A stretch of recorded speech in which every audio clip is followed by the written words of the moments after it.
Welcome to பென்டை study. இன்றைக்கி நம்ம வரப்போகிற டிஎன்பிஎஸ்சி எக்ஸாம்ஸ்க்கான ப்ரீவியஸ் இயர் கொஸ்டின் தாங்க பார்த்துக்கிட்டு இருக்கோம்.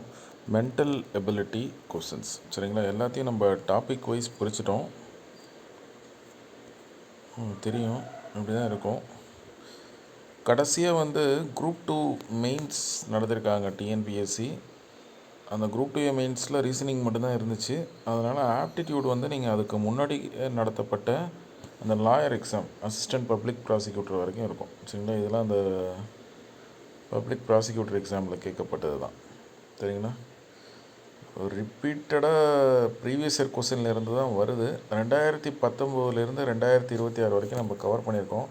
பட் நீங்கள் என்ன பண்ணுங்கள், வேர் டு ஸ்டடி நம்ம ப்ரொவைட் பண்ணுறோம். அதில் எங்கெல்லாம் இந்த எல்சிஎம் இருக்குது, டைம் அண்ட் ஒர்க் இருக்குது, simple interest, compound interest, percentage எங்கே இருக்குன்னு இருக்கும், ஏரியா அண்ட் வால்யூம் அதெல்லாம் இருக்கும். அதை நீங்கள் கோ த்ரூ பண்ணிவிட்டு அதுக்கப்புறம் இந்த ப்ரீவியஸ் இயர் கொஸ்டினை பாருங்கள். ஏன்னா நீங்கள் வெறுமனே போய் இந்த 310 LCM, simple interest, compound interest பார்த்தீங்கன்னா சரியாக வராது. நீங்கள் ஸ்கூல் புக்லேருந்து பார்த்து ஒரு நோட்ஸ் எடுத்துக்கோங்க. எடுத்துகிட்டு அதுக்கப்புறம் அதை பார்த்தீங்கன்னா ஆல்மோஸ்ட் ஒரு 10 to 15 மாடல் தாங்க இருக்கும். எல்லாத்துலேயுமே LCM, HCF, ratio, time and work, simple interest, compound interest, percentage, area and volume எல்லாத்துலேயுமே ஒரு 10 to 15. ஏரியா அண்ட் வால்யூமில் அடிஷ்னலாக கொஞ்சம் ஃபார்முலாஸ் இருக்கும், அவ்வளோதான். இவ்வளோ தான் மேக்ஸ் டிஎன்பிஎஸ்சியை பொறுத்த வரைக்கும்.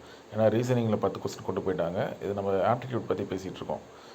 அதுக்கு நோட்ஸ் எடுத்துகிட்டு அதுக்கப்புறம் கோ த்ரூ பண்ணுங்கள், சரிங்களா? ஏன்னா ரீசனிங் நம்ம தமிழ் புத்தகத்தில் இல்லை. அதுக்கு ப்ரீவியஸ் இயர் கொஸ்டின் மட்டும் பார்த்தாலே போதும், சரிங்களா? ரீசனிங் நம்ம தனியாக தான் எடுத்து வச்சுருக்கோம், எதுவும் நம்ம ஆட் பண்ணலை.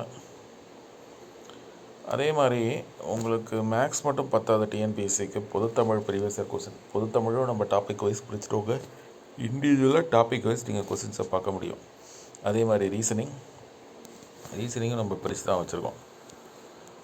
ஜென்ரல் இங்கிலீஷ் ஸ்டூடெண்ட்ஸுக்கும் நம்ம அதே மாதிரி தான் 7 யூனிட்டாக பிரித்து அதுக்குள்ளே இருக்க சப் டாபிக்ஸையும் நம்ம காமிச்சிருக்கோம். அது ஜென்ரல் ஸ்டடீஸும் அப்படி தான். இண்டிவிஜுவலாக நீங்கள் பாலிட்டியில் இருக்கக்கூடிய சப் டாபிக்ஸு, யூனிட் 6 இருக்கக்கூடிய சப் டாபிக்ஸு, ஹிஸ்ட்ரி எல்லாத்தையும் நீங்கள் பார்க்க முடியும், சரிங்களா? அதை பார்த்துக்கோங்க.